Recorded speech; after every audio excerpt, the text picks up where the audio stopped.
Plano de leitura bíblica, dia 21 de março, Gênesis 37 a 39. História de José. Sonhos de José. Jacó habitou na região onde seu pai havia morado na terra de Canaã. Eis a história da descendência de Jacó. José, ainda jovem, com a idade de 17 anos, apacentava o rebanho com seus irmãos, os filhos de Bala e os filhos de Zelfa, mulheres de seu pai. E ele contou ao seu pai as más conversas dos irmãos. Israel amava José mais do que todos os outros filhos, porque ele era o filho de sua velhice, e mandara-lhe fazer uma túnica de várias cores. Seus irmãos, vendo que seu pai o preferia a eles, começaram a odiá-lo e não podiam mais tratá-lo como bons modos. Ora, José teve um sonho e contou aos seus irmãos, que o detestaram ainda mais. José disse-lhe: Ouvi o sonho que tive. Estávamos ligando feixes no campo, e eis que o meu feixe se levantou e se pôs de pé, enquanto os vossos o cercavam e se prostravam diante dele. Seus irmãos disseram-lhe: Quererias porventura reinar sobre nós e tornar-te nosso senhor? E odiaram-no ainda mais por causa de seus sonhos e de suas palavras. José teve ainda outro sonho que contou aos seus irmãos. Tive, disse ele, ainda um sonho.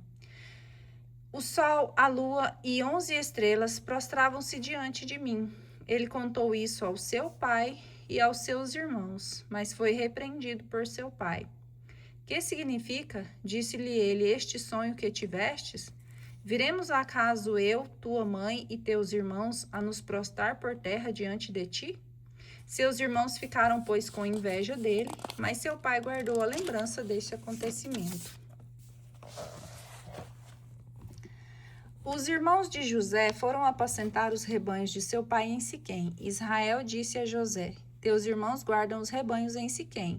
Vem, vou mandar-te a eles. Eis-me aqui, respondeu José. Vai, pois, ver se tudo corre bem a teus irmãos e ao rebanho, e traze notícia deles. Enviou-o do vale de Hebrom, e José foi a Siquém. Um homem encontrou-o vagando pelo campo. Que buscas? Perguntou ele. Busco meus irmãos, respondeu ele.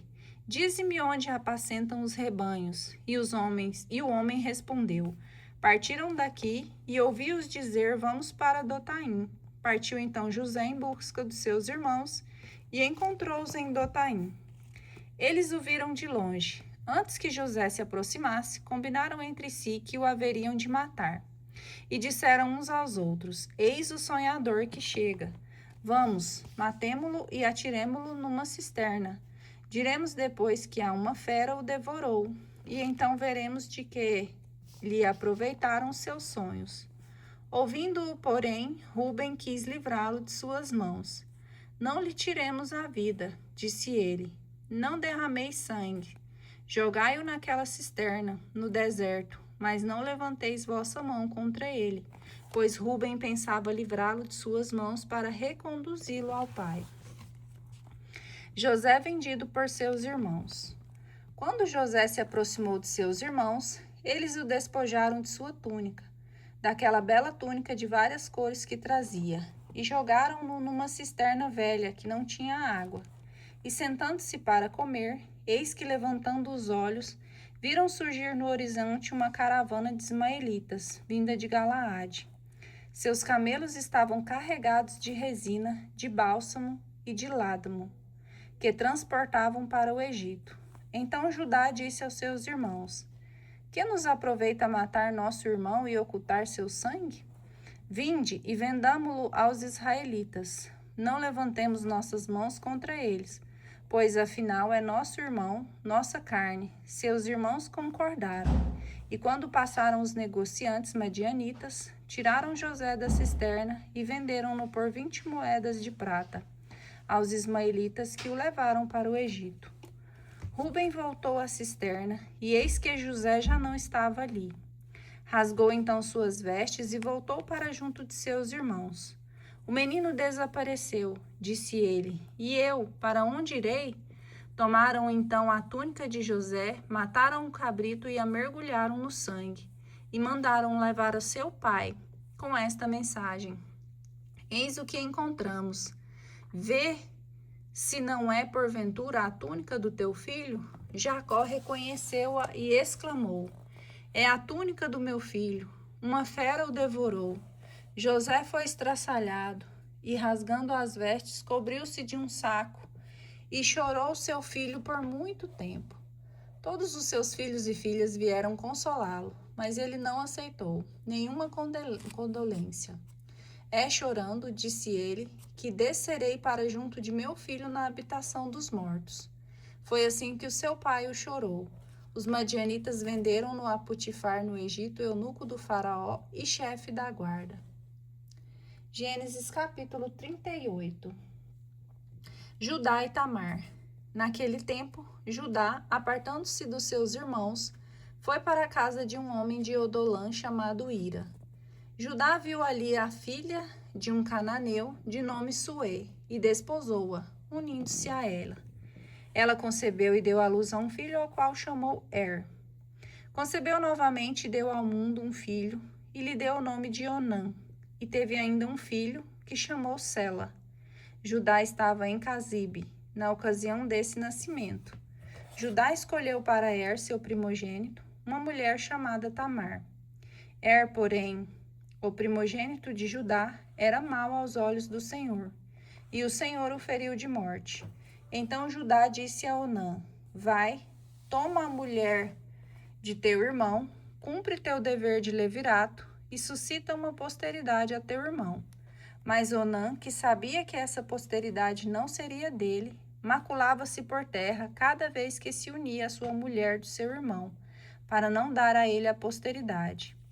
Seu comportamento desagradou ao Senhor, que o feriu de morte também.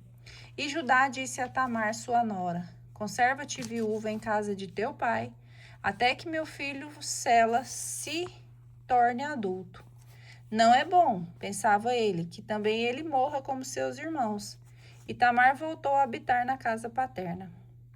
Muito tempo depois, morreu a filha de Suê, mulher de Judá. Passando o luto, subiu Judá a Tama para a tosquia de suas ovelhas com seu amigo, Ira, o Odolamita, e foi noticiado a Tamar: eis que seu sogro sobe a Tama para a tosquia das suas ovelhas. Depôs ela então seus vestidos de viúva, cobriu-se de um véu e, assim disfarçada, assentou-se à entrada de Enaim, que se encontra no caminho de Tama, pois se via que Sela tinha crescido e não lhe tinham dado por sua mulher. Judá, vendo-a, julgou-se tratar de uma prostituta, porque tinha o rosto coberto. E chegando ela no caminho, disse: queres juntar-te comigo? Ignorava ele que se tratava de sua nora. Ela respondeu: o que me darás para juntar-me contigo? Mandarei a ti um cabrito do meu rebanho. Está bem, mas dá-me então um penhor até que o tenhas enviado. Que penhor queres que eu te dê? Teu anel, teu cordão e o bastão que tens na mão. Ele os entregou em seguida, aproximou-se dela e ela concebeu. E levantando-se partiu, tirou-se o véu e retomou seus vestidos de viúva. E Judá mandou-lhe o cabrito por seu amigo Odolamita para retirar o penhor das mãos daquela mulher. Mas ele, não a encontrando, perguntou aos habitantes daquele lugar: onde está aquela prostituta que estava em Enaim, à beira do caminho? Responderam-lhe: não há prostituta neste lugar. Ele voltou para junto de Judá. Não a encontrei, disse ele, e os moradores daquele lugar disseram-me que não havia nenhuma prostituta ali. Guarde ela o meu penhor, respondeu Judá. Não nos tornemos ridículos. Eu mandei o cabrito, tu, porém, não a encontrastes. Mais ou menos 3 meses depois, vieram dizer a Judá: Tamar, sua nora, conduziu-se mal. Vê-se que está grávida. Judá respondeu: tirai-a para fora, que ela seja queimada. E enquanto era conduzida, ela mandou dizer ao seu sogro: concebido o homem a quem pertence isso, examine bem. Ajuntou ela: de quem são este anel e este cordão e esse bastão? Judá, reconhecendo-os, exclamou: ela é mais justa do que eu, pois que não a dei ao meu filho, Sela, e não a conheceu mais. E na ocasião de dar à luz, Eis que ela trazia 2 gêmeos no seu ventre. No parto, saindo a mão, a parteira tomou-a e atou nela um fio vermelho, dizendo: Este é o que saiu primeiro.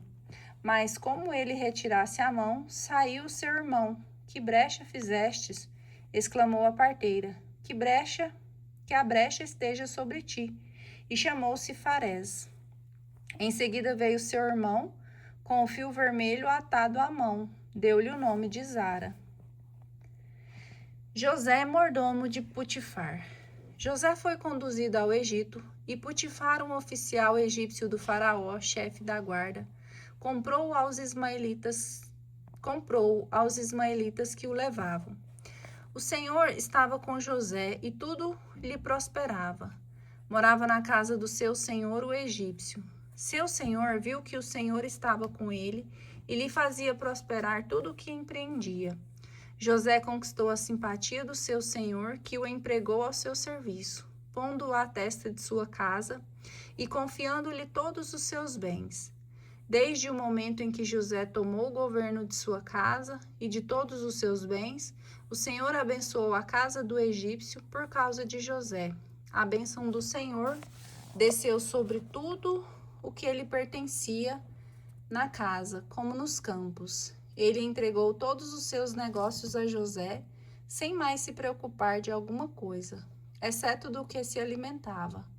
Ora, José era belo de corpo e de rosto. José na prisão.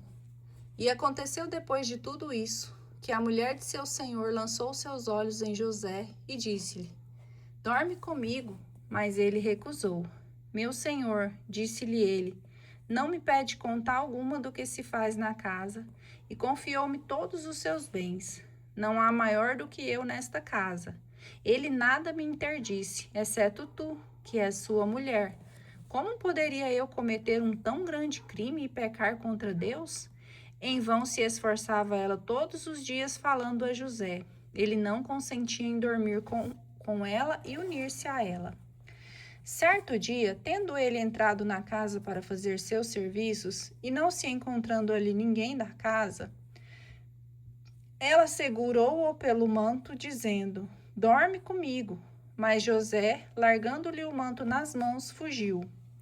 Vendo a mulher que ele tinha deixado o manto nas mãos e fugido, chamou a gente de sua casa e disse-lhes: Vede, trouxeram-nos esse hebreu para casa, a fim de que ele abuse de nós. Este homem veio me procurar para dormir comigo, mas eu gritei.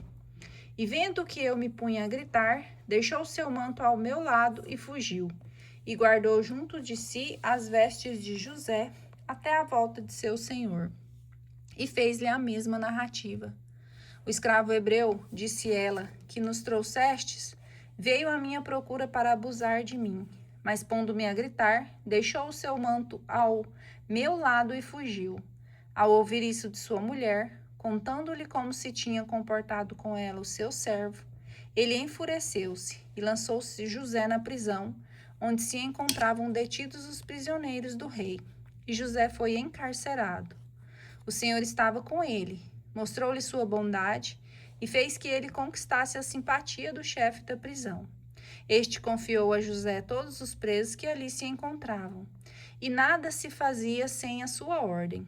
O chefe da prisão não fiscalizava nada do que fazia José, porque o Senhor estava com ele e fazia-lhe prosperar em tudo o que empreendia.